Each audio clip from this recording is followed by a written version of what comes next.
noite! Agora deu. Todo mundo bem? Todo mundo tranquilo? Essa música é uma bênção, né? Essa música me ajudou muito numa época muito difícil da minha vida, mas muito. Glória a Deus por isso, né? As épocas difíceis é que nos moldam. Amém? Todo mundo animado aí no mês da juventude? Todo mundo firme? Foi eu não. Todo mundo firme aí? Quem veio no show de talentos ontem aí? Gostei de ver. Pastor Edson já pediu para eu não esquecer de anunciar para domingo que vem. Nem terminamos hoje, ele já quer falar do domingo que vem. Tem pastor convidado, pastor Mateus, que vai encerrar o nosso mês da juventude aqui. Queremos todo mundo aqui de novo. Combinado? Então tá bom. Abre comigo aí Mateus 8:19. Hoje também nós vamos ter a nossa Santa Ceia no final do culto. Então, assim que eu terminar, eu vou chamar o pastor Augusto e nós vamos ter o momento de Santa Ceia, que vai ser bênção. Mateus 8:19. Nós vamos trabalhar em cima desse texto aí hoje. Quem já achou? Amém. Está suficiente para a gente começar. Mateus 8:19 diz assim: Então, aproximando-se dele, um escriba disse a Jesus: Mestre, eu vou segui-lo para onde quer que o Senhor for. Mas Jesus lhe respondeu: As raposas têm as suas tocas e as aves do céu têm os seus ninhos, mas o Filho do Homem não tem aonde reclinar a cabeça. E outro dos discípulos lhe disse: Senhor, deixe-me ir primeiro sepultar o meu pai. Mas Jesus respondeu: Siga-me e deixe que os mortos sepultem seus mortos. Vamos orar de novo? Fecha seu olho comigo. Pai, em nome de Jesus, nós queremos, Deus, a Tua transformação em nós. Oh Pai, nós aceitamos, Deus, nós recebemos a Tua salvação, Pai. E a mesma graça que nos salva é a graça que nos transforma, Senhor. Pai, faz uma obra, Deus, nos corações, a obra que só o Senhor pode fazer. Que pessoas que estejam com o coração duro, com o coração incrédulo, Deus, que elas possam ter um encontro real com o Senhor nessa noite e que a vida delas seja transformada em nome de Jesus. Amém. Amém. Então vamos lá, pessoal. A primeira vez que eu li esse texto, eu falei, eu acho que eu não estou entendendo Jesus. Jesus, ele estava meio louco nessa passagem, né? O rapaz chega para ele e fala assim: eu vou te seguir. Aí ele fala assim: as raposas e as aves, e as raposas e ninhos. Aí o outro fala assim: deixa eu sepultar meu pai. Aí ele fala: deixa os mortos enterrarem os próprios mortos. Falei, ele não estava respondendo coisa com coisa. Eu não entendi, não. Eu acho que Jesus não era quem eu pensava. Só que eu era novo convertido, estava acabando de apaixonar pela Bíblia. E aí, graças a Deus, depois eu fui entender esse texto e vi que quem é errado sempre sou eu. Amém? Jesus nunca é o errado da história. Então, o que esse texto diz para nós? Esse texto é mais uma prova de que Jesus, ele se importa mais com a sua intenção do que com o que você está fazendo. Amém ou não amém? Amém. Jesus importa-se com a sua intenção de uma forma que ele rejeita algo bom se tiver com a intenção ruim. Foi o caso desse cara aqui. Quem de nós aqui não imaginaria de Jesus ouvir uma coisa dessa? Eu quero te seguir, Jesus. E Jesus responder outra coisa que não fosse: então vem, vamos lá, vamos fazer a obra, eu quero te capacitar, porque você vai fazer coisas maiores do que eu, né? Assim como ele falou para os discípulos lá na frente. Mas não, ele foi cirúrgico e falou uma coisa completamente diferente daquilo que o cara mesmo esperava ouvir. Ele foi na intenção, ele sondou o coração daquele cara e foi na intenção dele. É muito comum, pessoal, principalmente no início do livro de Mateus, Mateus 5 a 7 é o Sermão do Monte. Tá? O Sermão do Monte não são só as bem-aventuranças, é do capítulo 5 até o capítulo 7. Aí, no capítulo 8, ele começa, digamos, a vida prática dele. O Sermão do Monte ele deu aula e, a partir do capítulo 8, ele começou a ir para a vida prática, assim, digamos. E aí, o Sermão do Monte, praticamente, ele é todo sobre intenção. Ele é todo sobre intenção. Olha o que Jesus falou no versículo 20 de Mateus 5. Abre comigo, Mateus 5, 20. Ele acabou de falar as bem-aventuranças, falou para a gente brilhar a nossa luz diante dos homens, para que todos vejam e glorifiquem o Pai que está no céu. E no versículo 20 ele fala assim: porque eu afirmo que, se a justiça de vocês não exceder em muito a dos escribas e fariseus, jamais entrarão no reino dos céus. O que Jesus fez? Ele pegou a régua e fez assim, ó. Ele levou a régua simplesmente da atitude para a intenção. Com qual intenção você está fazendo? Por que você faz o que você faz do jeito que você faz? O problema é trair sua esposa? Não. Se você olhar para uma mulher com desejo impuro, você já traiu com ela, aonde? No seu coração. O seu problema seria matar? Não.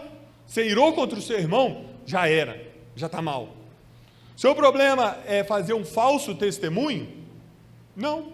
Um falso juramento? Não. O problema é jurar, de qualquer jeito. Não precisava nem ser falso.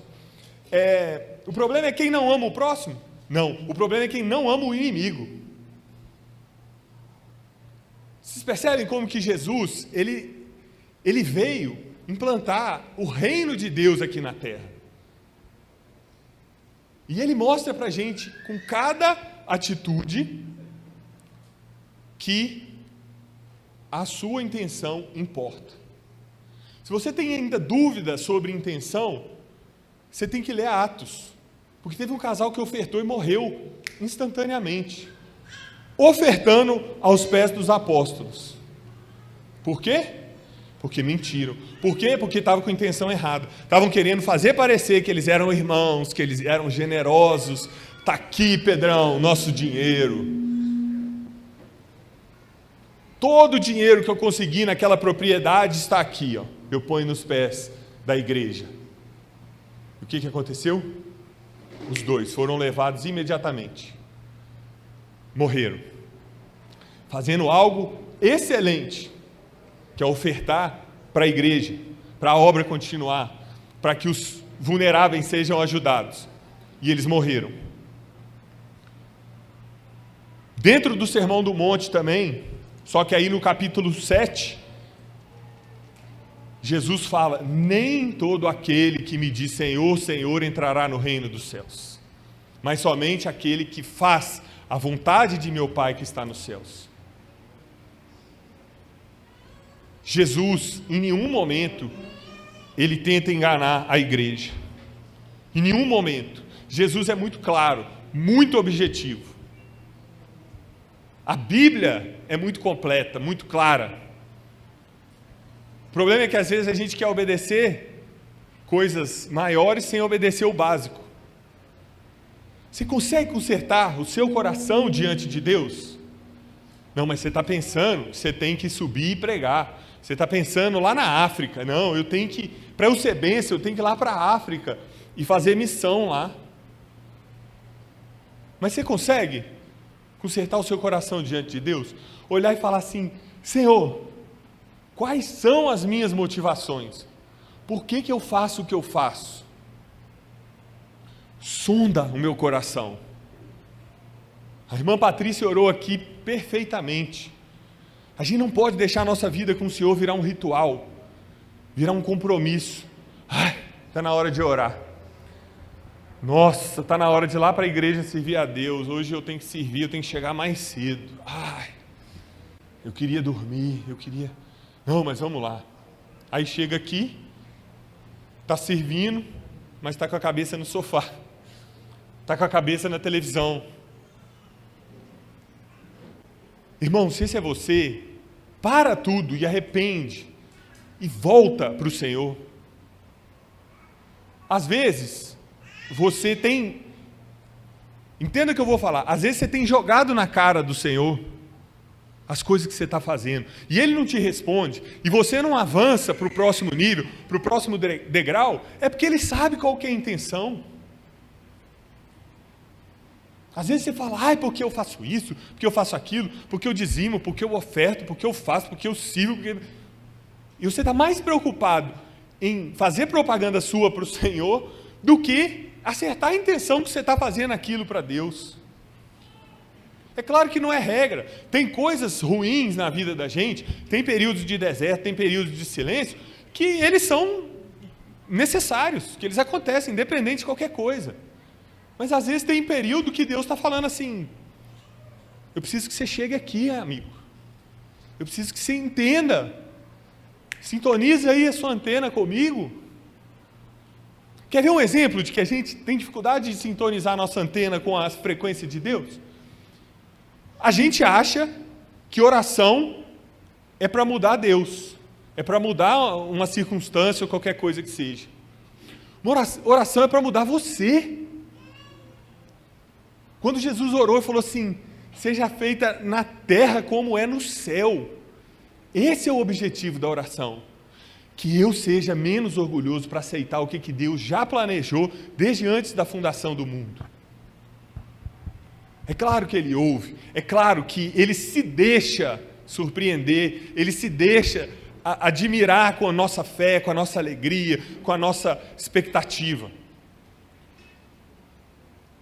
Mas hoje a gente ora querendo quase falar assim, Deus, dá uma mudadinha aí, por favor. Quando a gente tem que olhar e falar assim, seja feita a sua vontade. Seja feita a sua vontade. Um cristão maduro, ele nunca tem e nunca vai ter problema com essa frase. Seja feita a sua vontade. O Senhor deu, o Senhor tomou. Bendito seja o nome do Senhor. Ele é bom. O amor dele é melhor do que a vida. Isso é uma evidência de que você nasceu de novo. A igreja tem que parar de tentar customizar Deus. Se Deus fizer o que eu concordo, o que eu julgo como bom, se Ele me der a resposta certa quando eu falar, eu quero te seguir, ai, Deus é bom. Se não, eu falo assim, não vai dar, eu vou ter que sair, eu vou ter que mudar, porque... Não, assim, sabe, a Bíblia diz isso, mas... Não, pelo amor de Deus, não. Se algo na Bíblia é relativizado ainda no seu coração, você precisa de ajuda. A Bíblia é a autoridade completa. E ela deve ser autoridade na nossa vida. Amém? Aleluia. Então vamos lá, pessoal. Vamos falar sobre o primeiro rapaz aí, do versículo 19. Então, aproximando-se dele, um escriba. Quem que eram os escribas, gente? Eram os estudiosos, os intelectuais da época.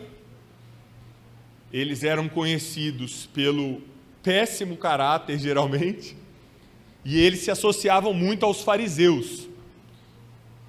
Os fariseus eram quem? Os que mataram Jesus, ok? Então, em tese, um escriba, ele não era flor que se cheirasse. Todo mundo conhece esse ditado, né? Ele não era flor que se cheire.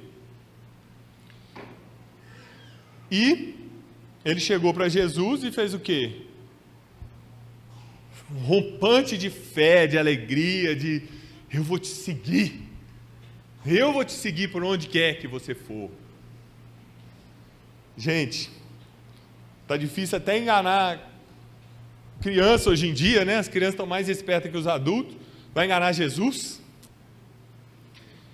Quem tem medo de resoluções rápidas, feitas assim impulsivamente? Só eu?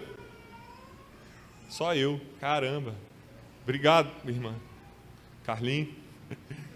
Gente, decisões impulsivas, decisões rápidas, geralmente, e eu falo geralmente assim, com 99,9% de precisão, não dão certo.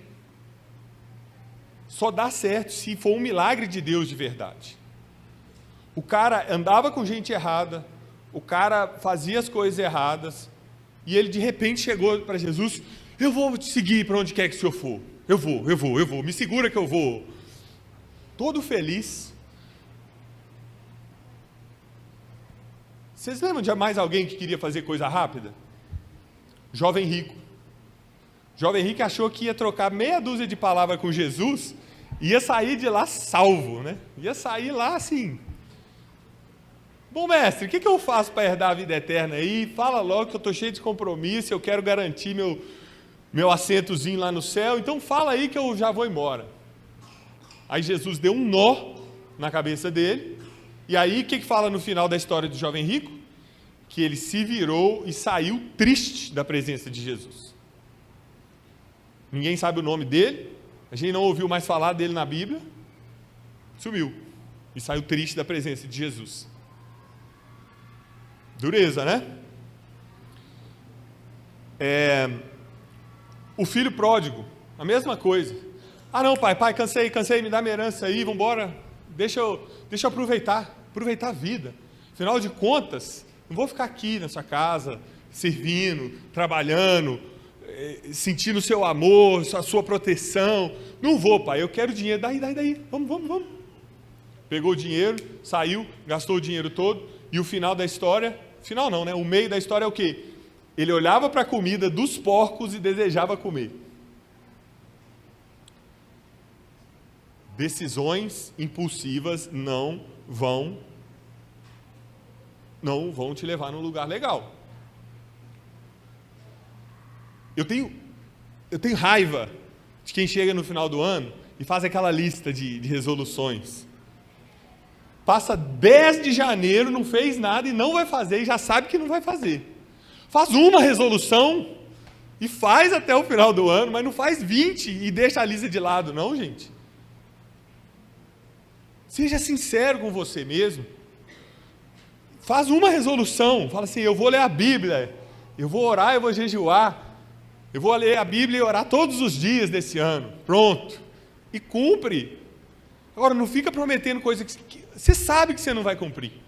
Eu vou estudar, eu vou não sei o quê, eu vou não sei o quê, no final do ano não fez nada. E esse tipo de decisão impulsiva, geralmente, ela não vai para frente, mas às vezes ela causa até dor, algum tipo de revés na nossa vida. E geralmente os impulsivos, eles usam sempre o remédio errado para curar um problema.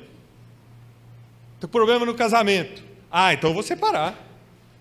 Não, o problema é o problema. O problema não é o casamento.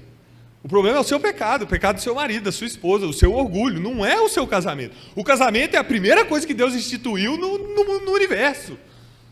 Me ajuda, irmão. Ah, eu estou com problema com o meu chefe, eu estou desmotivado. Ah, então eu vou trabalhar assim mais ou menos, afinal de contas é problema do meu chefe me motivar. Não é. É você que tem que aumentar a produtividade. Você faz 10 planilhas, faz 20. É você que tem que buscar a motivação que você tanto fala aí, que eu estou desmotivado. Vai e faz. Se ninguém te valorizar ali, o Senhor mesmo vai te pensar e vai te colocar num lugar melhor. A responsabilidade não é do outro, a responsabilidade é sua. Toma o remédio certo, para o problema certo. Na própria saúde a gente faz errado. A gente sente uma dor, sente algum sintoma, o que a gente faz na hora? Vai no banheiro, pega aquele remédio vencido e manda para dentro. Ah não, isso aí é só tal coisa. Vai no médico. Quanto tempo tem que você não faz um check-up, miserável? Como é que está seu sangue? Como é que está suas taxas aí? Você vai ficar tomando remédio, vai destruir o seu fígado. Esse puxão de orelha é principalmente para os homens que não gostam de ir no médico. Pega e faz um check-up. Ah, não, porque eu estou magrinho e tal. Você está magrinho, você pode estar muito mal, muito, mas muito mal. Você está magrinho, mas é igual eu, tem barriguinha. Passou de 90 centímetros aqui, ó, no abdômen, meu filho, você já está no grupo de risco lá, ó. Então não fica tomando remédio adoidado, não. Pega e vai cuidar da sua saúde direito. Amanhã você morre aí, você vai deixar mulher, filho, vai vir outro, vai usar seu chinelo.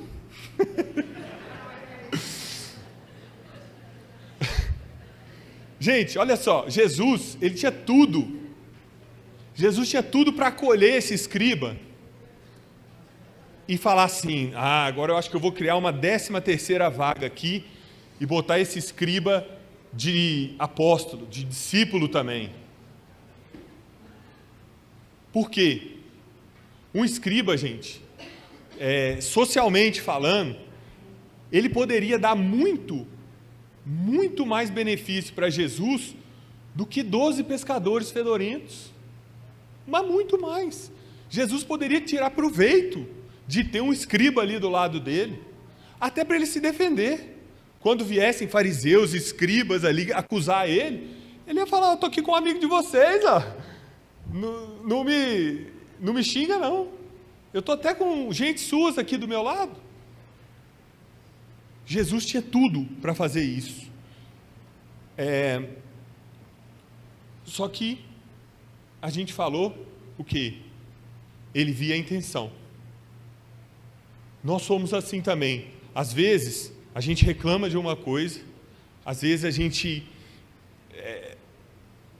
dá desculpas, falando no português bem claro. A gente dá desculpa para não fazer o que a gente tem que fazer e coloca a culpa no problema, coloca a culpa lá fora.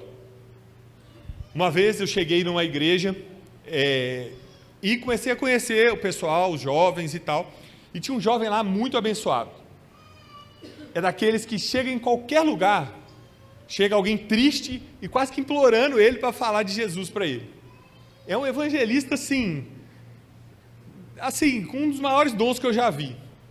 E aí, conhecendo lá o pessoal e tal, eu vi que ele estava todo desanimado, ele ficava nos cultos lá assim, saía mais cedo, chegava mais tarde e tal. Aí fui conversando, criando intimidade. Aí teve um dia que eu sentei com ele e falei: e aí, cara, me conta aí, o que você precisa, o que você quer, como é que está a sua vida com Jesus e tal. Aí ele foi contando. Ah, porque sabe, essa igreja, tinha um pastor que aí ele me ajudava, aí o pastor saiu, aí veio outro, aí demorou, mas assim, a gente conectou, e aí ele estava me ajudando, aí não sei o quê. Hoje em dia, sabe, o pastor de jovens é mais ou menos assim, o pastor não sei o quê, o outro pastor não sei o quê e tal. Aí não tem pastor, ninguém cuida, sabe? Então assim, eu estou meio fraco espiritualmente. Eu deixei o menino falar. Falou 1 hora na minha cabeça e eu fiquei só ouvindo. Aí, ele acabou de falar, eu olhei no olho dele, falei assim: seu problema é pastor? Pronto, eu sou seu pastor. Estou à sua disposição, toda semana. Você quer encontrar toda semana? Estou à sua disposição, sou seu pastor. Gosto de você é um menino ótimo, creio que você tem um chamado enorme. Sou seu pastor. Bora! Ele deu uma assustada assim, falou: não, beleza, pastor, vamos lá, legal, bacana, joia. Gente, eu fiquei mais 1 ano e meio, 1 ano e 10 meses nessa igreja.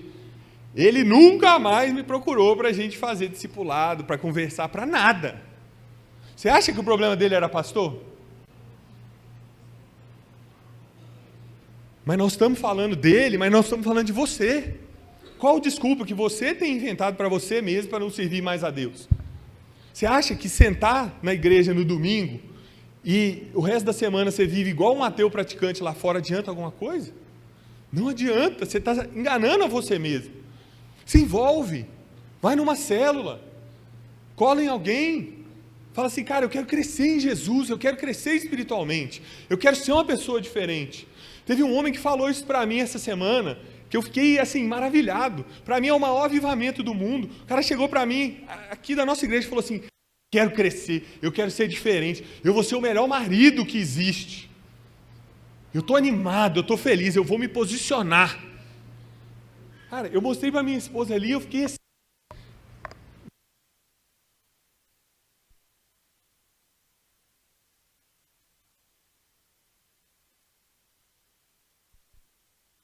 Falei, glória a Deus por isso. Que maravilha. É a coisa mais linda que existe no mundo.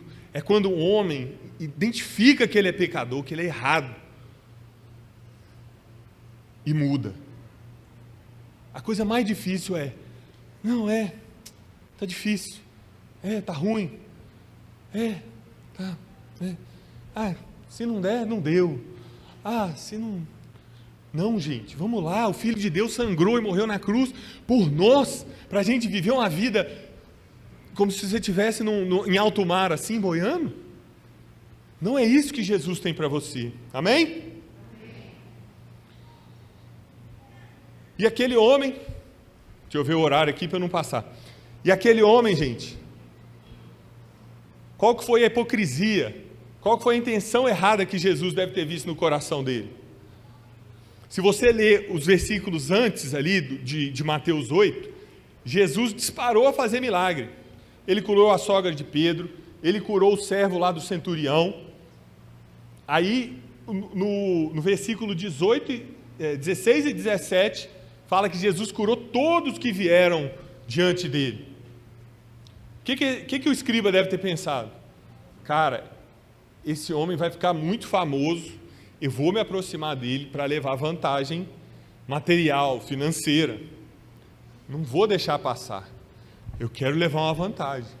Para um homem de mau caráter, que andava com pessoas ruins, do nada ter uma atitude dessa, Jesus entendeu na hora. E a Bíblia nem fala qual foi a reação dele. Qual que deve ter sido? Cada um responde aí na sua própria cabeça. E o segundo caso, vamos lá.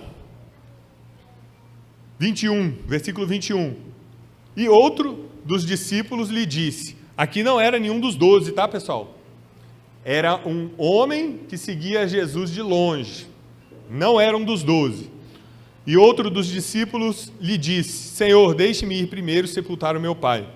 Mas Jesus respondeu, siga-me e deixe que os mortos sepultem os seus próprios mortos. O que esse cara quis dizer? Eu vou falar e você vai pensar que eu sou insensível, assim como eu pensei que Jesus era insensível a primeira vez que eu li o texto. O que esse cara quis dizer? Ele falou assim, deixa eu me preocupar com coisas maiores, e aí quando eu tiver um tempinho, eu venho e te obedeço. Eu estou te acompanhando, eu sou discípulo seu, eu fico lá de longe assim, ouvindo, mas eu escuto tudo, nós estamos juntos, Jesus. Não vou te abandonar não, mas deixa eu só enterrar meu pai ali rapidão, e eu venho para te obedecer e para te seguir. Gente, obediência que tarda é desobediência. Alguns de vocês aí engoliram seco agora. Obediência que é desobediência. Lá em casa é assim, guarda a bicicleta. Se em 2 segundos não estiver guardando, já está errado. Ei, não ouviu não? Guarda a bicicleta. Obediência que tarda é desobediência. Aquele homem estava diante do Filho de Deus. E aí ele pensou assim, eu tenho algo mais importante para fazer. Ah, Rafael, mas coitado, ele tinha que enterrar o pai. Será que ele não podia enterrar o pai? E depois voltar e seguir Jesus? O pai dele estava morto? Não sei. Ele não falou que o pai dele estava morto, ele falou que queria enterrar o pai dele. O pai dele podia ter 70 anos e está com saúde. Quanto tempo que o pai dele ia morrer? Ele não falou, estou indo no velório do meu pai e já volto. Ele falou, deixa eu enterrar meu pai. Se o pai dele tivesse com uma doença, ainda ia durar mais 3 meses. E se era uma doença que talvez ele pudesse ainda viver mais por anos? Está vendo a pegadinha? A gente não percebe lendo o texto, a gente já entende que o velório estava acontecendo. Mas não necessariamente. Não necessariamente. Ele simplesmente queria garantir, próximo do que o jovem rico fez, ele queria garantir que Jesus não ia excluir ele da lista de amiguinhos, porque ele ia resolver outras coisas. O jovem rico falou assim: eu já obedeço os mandamentos, eu já faço um monte de coisa, me garante e assina um papel aí que eu estou na vida eterna. Alguma semelhança com alguém, pessoal? Sim, exatamente você e eu. Nós fazemos isso todo dia. Gente, uma pessoa que quer não seguir a Jesus, ela vai usar desculpas ruins e desculpas boas. Para uma mente relutante, nunca vai faltar desculpa. Nunca vai faltar peraí que eu tenho que ir ali. Se aquele homem seguisse a Jesus, no dia que ele morresse, na situação ali, se ele estivesse aos pés de Jesus, seguindo, adorando a Jesus, e o dia que o pai dele morresse ali, e ele falasse assim: Jesus, me dá 15 minutos, meia hora, 2 horas que eu vou e já volto. Vocês acham que Jesus ia falar assim? Não pode. É claro que isso aqui era uma desculpa. É claro que ele estava querendo guardar o lugarzinho dele e viver a vida do jeito que ele queria viver. Não a vida de um discípulo, não a vida de um seguidor de Jesus, que não é nada menos do que Jesus espera para você. Jesus não quer fãs, Jesus não quer quem acompanha ele de longe. Eu gosto de Jesus, eu acho ele bacana, eu acho ele legalzinho. Igual uma atriz dessas aí que fez um vídeo esses dias, né? Eu gosto muito de Jesus, o problema é o fã-clube do cara. Chamou a igreja de fã-clube e chamou Jesus de cara.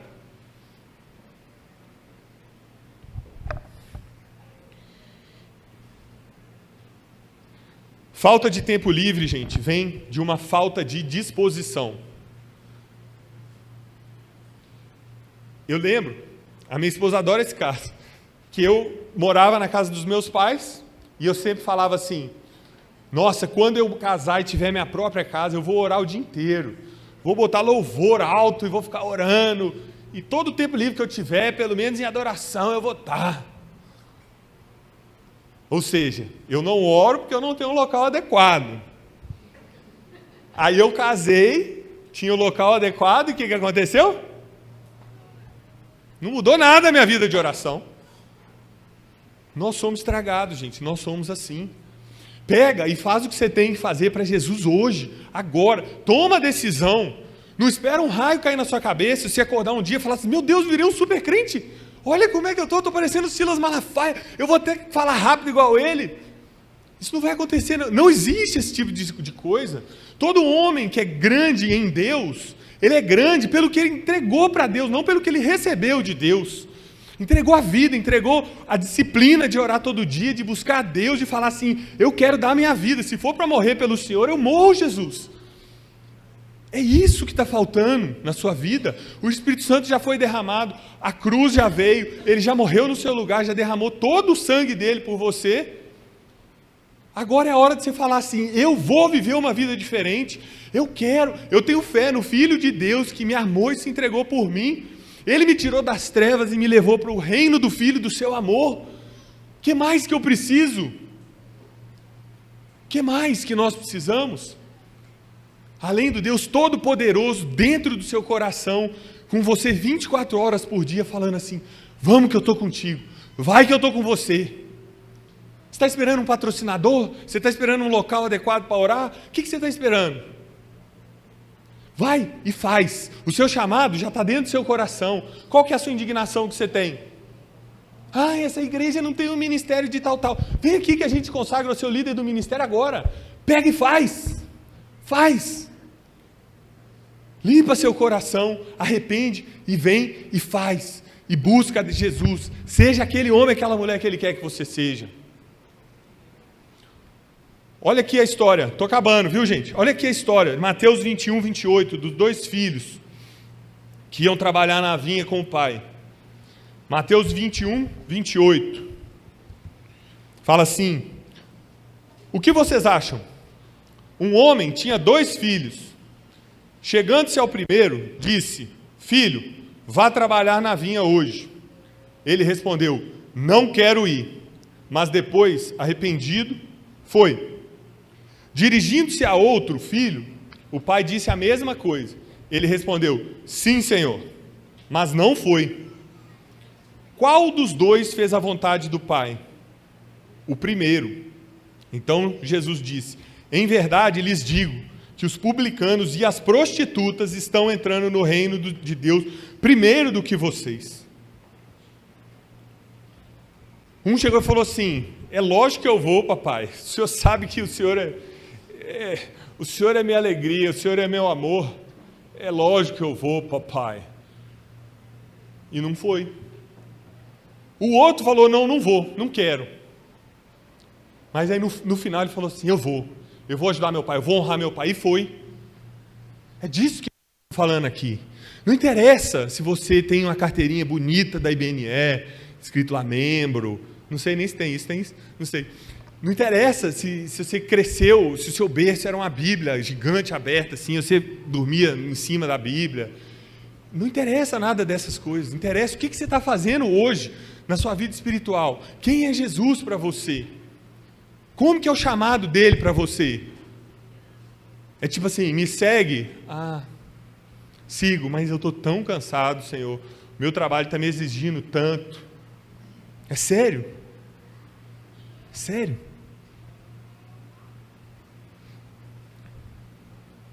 Vamos ficar de pé para dar Ares que está acabando.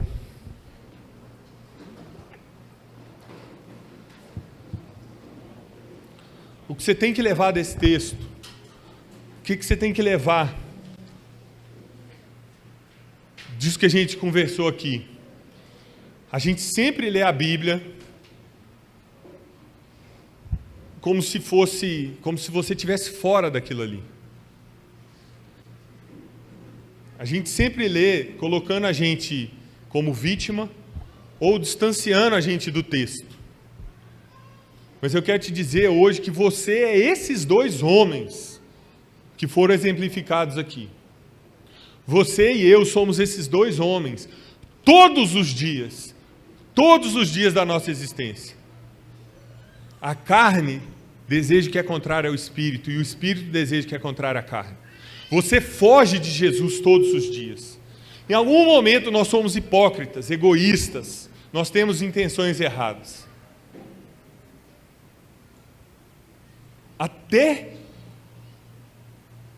Até nas músicas, a gente mente. Música, louvor é a hora que a gente mais mente na semana, às vezes. Essa música Ousado Amor, o pessoal do louvor vai ficar bravo comigo.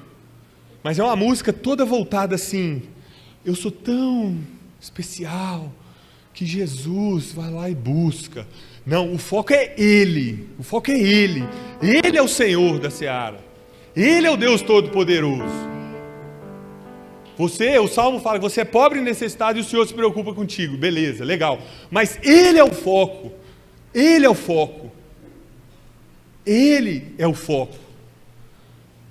As músicas de antigamente eram o quê? Só para te adorar e fazer teu nome grande e te dar o louvor que é devido. Estamos nós aqui. Tem coisa mais linda do que isso, gente. Você se acostumou com gospel, volta para adoração, por favor. Até as músicas antigas que falava da gente, ela falava para Deus ir lá e quebrar a gente, né? Como é que é aquela música que fala assim: eu quero ser, Senhor amado, como um vaso nas mãos do oleiro. Quebra minha vida e faça de novo. Eu quero ser, eu quero ser um vaso novo. Aleluia! Nós temos que adorar a Deus. Nós temos que jogar as nossas intenções, o nosso coração diante dele. Nós temos que desejar a presença de Deus. Nós precisamos ter fome e sede de Jesus, gente. Deixa cair as máscaras nessa noite. Ele é que importa. Isso aqui tudo vai passar.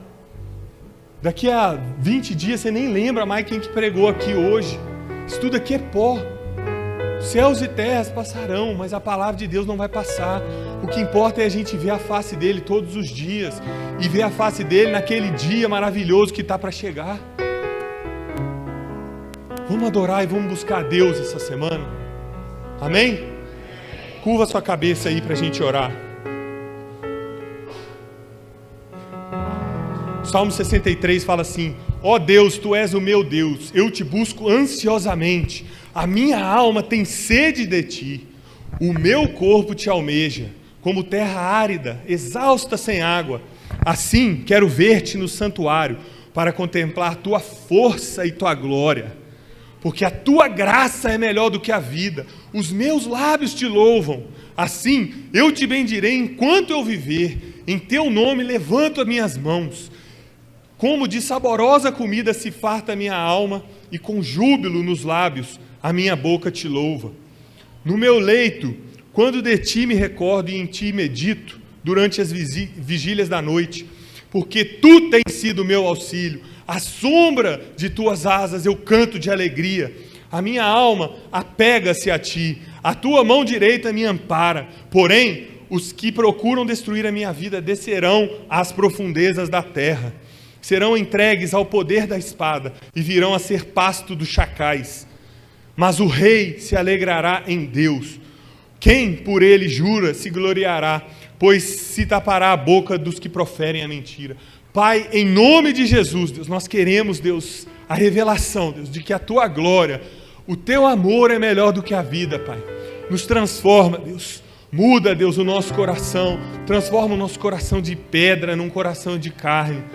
Ó Pai, em nome de Jesus, nos ajuda, Deus. Coloca um espelho espiritual na nossa frente, para que a gente veja quem nós somos de verdade. Por que fazemos as coisas, Deus. Que toda máscara caia, Deus.